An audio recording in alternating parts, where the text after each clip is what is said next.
Hello, ഇന്നത്തെ നമ്മളെ recipe ഉണ്ടല്ലോ, നല്ലൊരു ബനാന കേക്കാണ്. നല്ല അടിപൊളി ടേസ്റ്റിലൊരു ബനാന കേക്ക്. ഇന്നത്തെ റെസിപ്പിയും കാര്യങ്ങളൊക്കെ വൈഫിൻ്റെ ആണ്. ആദ്യം തന്നെ ഓവൺ ഒരു 10 മിനിറ്റ് ഹീറ്റ് ചെയ്യാൻ വെക്കാം. 3 ബനാന, 100 ഗ്രാം ബട്ടർ, നമുക്ക് ബട്ടർ മെൽറ്റ് ചെയ്യാം. ഇനി നമുക്ക് ബനാന ഉണ്ടല്ലോ, തോലൊക്കെ കളഞ്ഞ് ഒരു ഫോർക്ക് എടുത്തിട്ട് സ്മാഷ് ചെയ്ത് കൊടുക്കാം.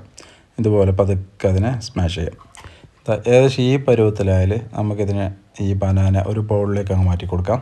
ഓക്കെ, ഇനി അതിലേക്കുണ്ടല്ലോ 1.25 കപ്പ് ഫ്ലോർ, നമ്മൾ മൈദ, പിന്നെ ഒരു 1/4 കപ്പ് ബ്രൗൺ ഷുഗർ, പിന്നെ ഒരു 1/2 കപ്പ് ഷുഗർ. ഇനി അതിലേക്ക് 1 teaspoon baking powder, 1/2 teaspoon baking soda, 1/4 teaspoon salt.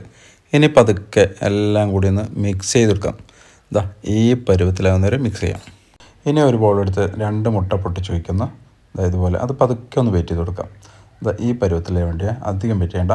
ഇനി ആ ബീറ്റ് ചെയ്തത് ആ ബനാനയിലേക്ക് ഒഴിച്ചു കൊടുത്ത് വീണ്ടും ഒന്ന് പതുക്കെ ഒന്ന് വെയിറ്റ് ചെയ്ത് കൊടുക്കുക. ഇനി ആ മെൽറ്റ് ചെയ്ത ബട്ടർ ഒഴിച്ചു കൊടുക്കുന്നത് പതുക്കെ ഒന്ന് ഫ്ലിപ്പ് ചെയ്ത് കൊടുക്കുക ഇതുപോലെ.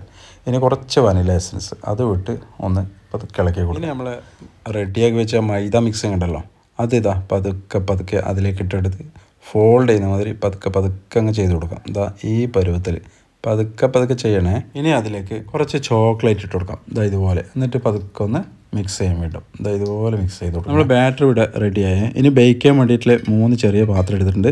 അതിലേക്ക് കുറച്ച് ബട്ടറും പരത്തി കൊടുത്ത് നമ്മൾ ഈ ബാറ്റർ അങ്ങ് ഒഴിച്ചു കൊടുക്കുന്ന ഈ പരുവത്തിൽ. അതൊക്കെ റെഡിയായി.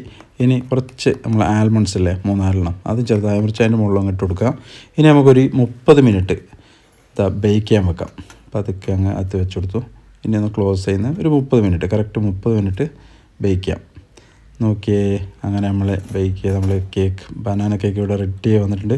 കുറച്ച് തണ്ണലുണ്ടല്ലോ, ഇതുപോലെ ചെയ്ത് കൊടുത്ത് പതുക്കെ ഒന്ന് പുറത്തെടുക്കുക. നോക്കിയാൽ നല്ല അടിപൊളിയായി വന്നിട്ടുണ്ട് നമ്മളെ കേക്ക്. നോക്കിയാൽ കാണാൻ തന്നെ നല്ല ചേലല്ലേ, കഴിക്കാനാണെങ്കിൽ അടിപൊളിയാണ് കേട്ടോ.